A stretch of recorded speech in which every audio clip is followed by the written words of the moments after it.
Hello, it's Jay again. How's everybody doing? So, I wanted to come on and talk a little bit more. I wanted to make it clear who I'm talking to. I mean, to anybody who'll listen, of course, but especially to... This is my desert rose, by the way. It's, selenite. I think I'm saying that right. Sometimes I'm not sure. But anyway, what I was saying was, who I'm talking to is especially neurodiverse, queer people who are younger than I am. And I'm 41, and I'll introduce myself a little. Before I really get into that, though, if you are neurodiverse and queer, please look into queer-informed narrative therapy. It is going to change the world. And I'm not even mincing words. I'm autistic. I don't do that. So, anyway, yeah, so a little bit more about me. I am a full-time caregiver.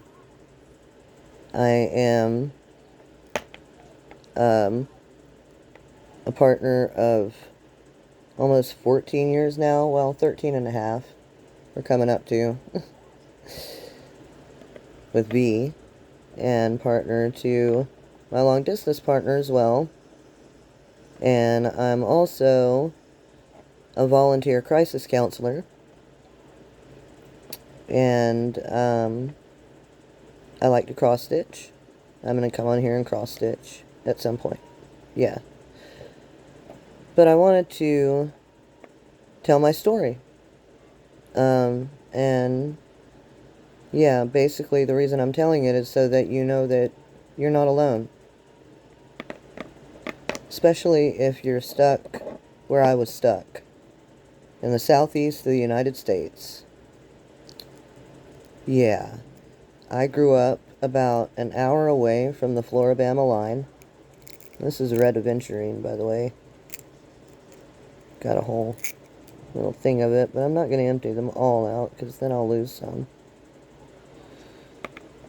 But yeah, I grew up in the early 80s in Northwest Florida.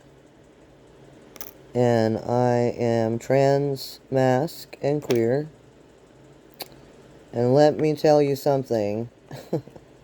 I had no language for that growing up. None at all. It was like that entire part of me was entirely invalid because there was no way to describe it. So if you're feeling that way about yourself, you're not alone. And it really sucks. But we're going to start to share language. And this is just an illustration of it. When I was a kid, when my little sibling and I were kids, we were told that our great aunt was half our slur, and that she would never be any older than 7 years old in her mind. She's still alive.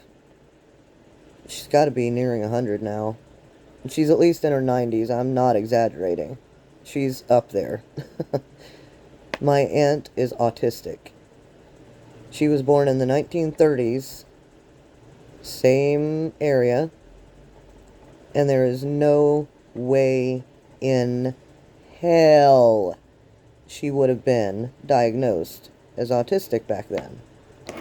Because autism is only for rich white boys, don't you know? But anyway, I'm going to get off of that soapbox before we get on it. Queer-informed narrative therapy. I'm going to say it a couple of times because it's really important. And this, back here, is my library rock. It has an entire library in it. And when I need it, I carry it with me so that I have a safe place to be. But yeah, and some things about my aunt. She stemmed by jingling things, loose change, keys, anything that jingled. Oh my goodness, she loved it. And it drove my younger sibling a little bit up the wall. He has severe misophonia, and some of Mary's Spin's special interests were things like the birds that visited the yard. She could tell you each one, everything about it. She knew things that nobody else knew. She also really loved her collection of culottes, and she had a lot of family pictures, I think. I'm really digging back into memories, so yeah. She could never ever say my younger sibling's name right, ever. She had to be constantly supervised, or she would do things like wander to the corner store by herself. Goodness forbid. But they lived in a not safe neighborhood. Not white neighborhood. Yeah, I'm not gonna pull any punches because I'm tired. So, yeah. And, she was often whisked away whenever she had meltdowns or cried or screamed. We were whisked away, one or the other. We were never allowed to be alone with her. And it just, it didn't have to be that way. What if things had been different? What if when I was 16 and I went to my mom and said, "Hey Mom, I think I'm bi." What if instead of crying and yelling out, "What did we do wrong?" What if she had said, "Well, I know, of course you are. Let's talk."